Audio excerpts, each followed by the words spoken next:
Bonjour à tous, c'est Dracadam et aujourd'hui on se retrouve pour une nouvelle vidéo tuto sur un four automatique. Donc le four est juste derrière moi, donc il se présente comme ceci. C'est un four automatique à 32 fours, vous pouvez bien sûr en ajouter plus si vous le souhaitez, mais là sur ce système il y en a 32. Donc il est très simple, la seule chose que vous avez à faire c'est placer les ressources que vous souhaitez cuire dans ce wagonnet, puis actionner le levier et tout se fait automatiquement. Donc là, on peut voir que donc c'est un système avec des observateurs qui vont se regarder et un duplicateur à tapis. Donc si les duplicateurs à tapis sont désactivés sur votre onde, eh bien ça ne marchera pas. Désolé pour vous. Et donc aujourd'hui, on va voir comment le faire. Donc pour le faire, il faut ces ressources-ci. Et voilà, le temps que je vous parle, et ben donc le stack de sable a fini de cuire.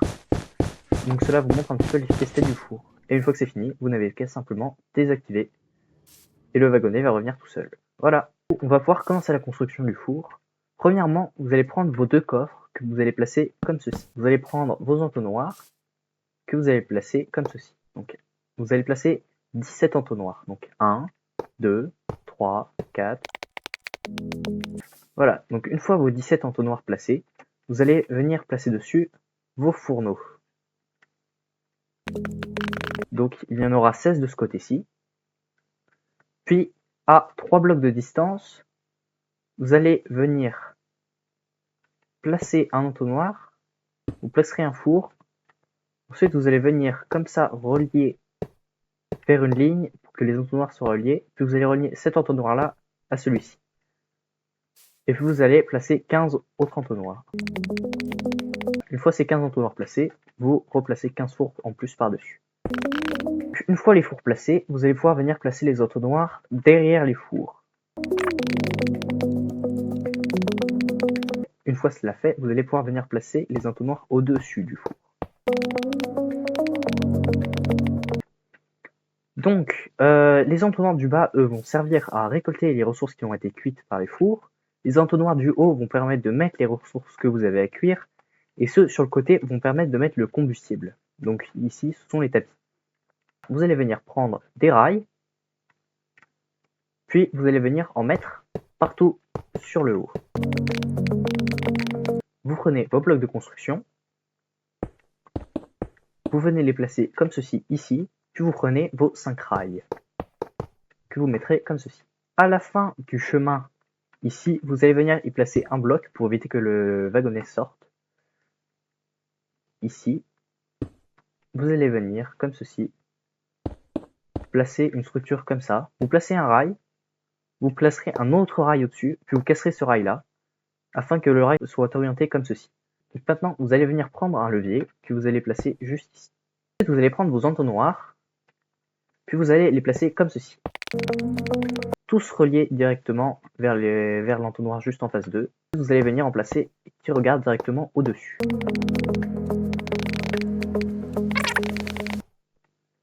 Voilà, comme ceci. Une fois cela fait, vous allez prendre vos blocs de slime que vous allez placer ici à un bloc de distance de l'entonnoir. Vous allez faire un module comme ceci, donc de 3. Vous espacez d'un, vous replacez un bloc de slime et vous refaites la même chose. Bloc de 3, un espace. Une fois cela fait, vous faites la même chose de l'autre côté.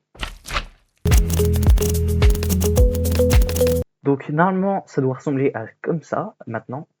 Mais vous allez donc prendre vos corails morts, peu importe le type de corail, ainsi que vos tapis. Peu importe le type de tapis aussi.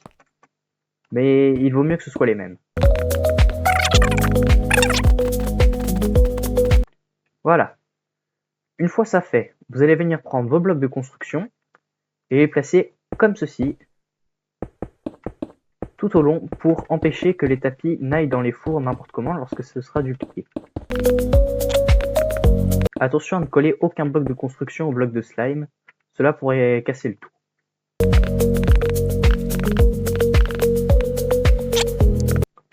Maintenant, c'est censé ressembler à ceci. Vous allez venir prendre vos blocs non collants, donc c'est peut-être de la terre cuite, des fours, de l'obsidienne, à condition qu'ils ne s'accrochent pas au bloc de slime. Et vous allez venir les placer comme ceci, entre les blocs. Une fois cela fait, vous allez venir en dessous, l'entonnoir juste avant les blocs non collants, vous allez le casser et l'orienter vers celui-ci, comme ceci tout au long. Donc ici aussi. Donc vous allez prendre vos deux leviers restants et vous allez les placer à exactement 8 blocs du premier rail en partant de la fin. Donc 1, 2, 3, 4, 5, 6, 7, 8.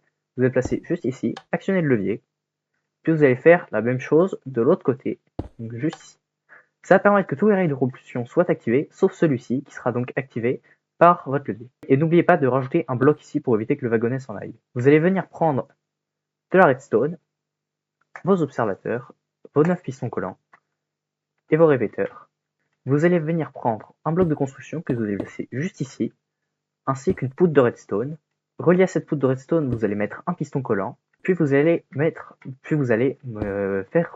se regarder les deux observateurs, afin qu'ils produisent un courant de redstone.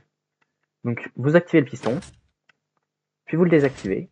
Donc maintenant, quand le levier sera activé, le four automatique marchera. Quand le levier sera désactivé, la ferme ne marchera pas. En dessous de ce bloc, vous placez un autre bloc comme ceci, vous faites ceci, vous placez une poutre de redstone, une autre poutre de redstone, puis vous tournez et vous faites une grande ligne droite qui va jusqu'au bout. Donc vous allez placer un bloc juste ici, pile au milieu du morceau de slime. Vous allez placer un redstone, puis un piston collant. Et ceci pour tous les morceaux. Une fois cela fait, vous faites la même chose de l'autre côté. Donc vous venez ici, vous placez 3 blocs, puis un quatrième, et vous faites une grande ligne.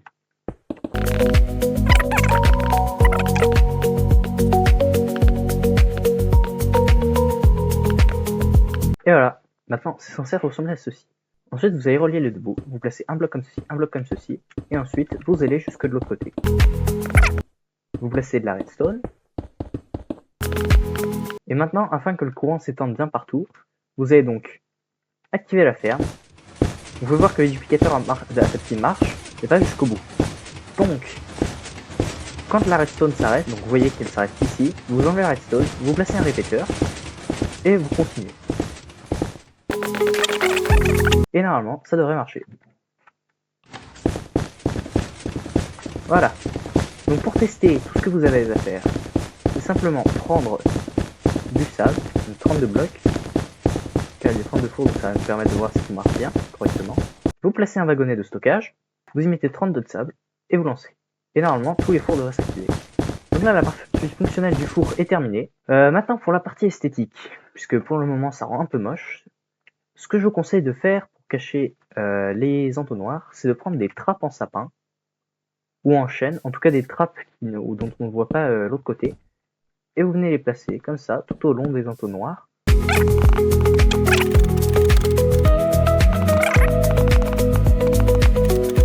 Vous pouvez aussi mettre des escaliers afin de cacher les entonnoirs. Il faut bien que vous laissiez le wagonnet accessible. Vous pouvez aussi cacher ce qu'il y a derrière, pour plus d'esthétisme. Il ne faut surtout pas que vous mettiez un bloc ici, sinon le wagonnet ne pourra pas partir et il sera bloqué. Vous pouvez prendre des dalles et les placer tout au long, comme ceci. Et pour le mur, vous n'avez qu'à simplement placer des blocs comme ceci. Ensuite, vous n'avez qu'à enlever le sol et y placer des blocs. Il faut aussi venir comme ceci.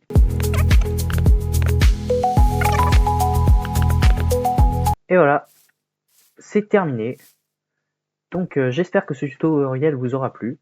Je sais qu'il peut coûter un petit peu cher en ressources, mais croyez-moi, au moins il marche, et il n'y aura pas de problème avec. Il est fonctionnel et simple. Salut à tous, c'était Dracalam, je vous dis au revoir.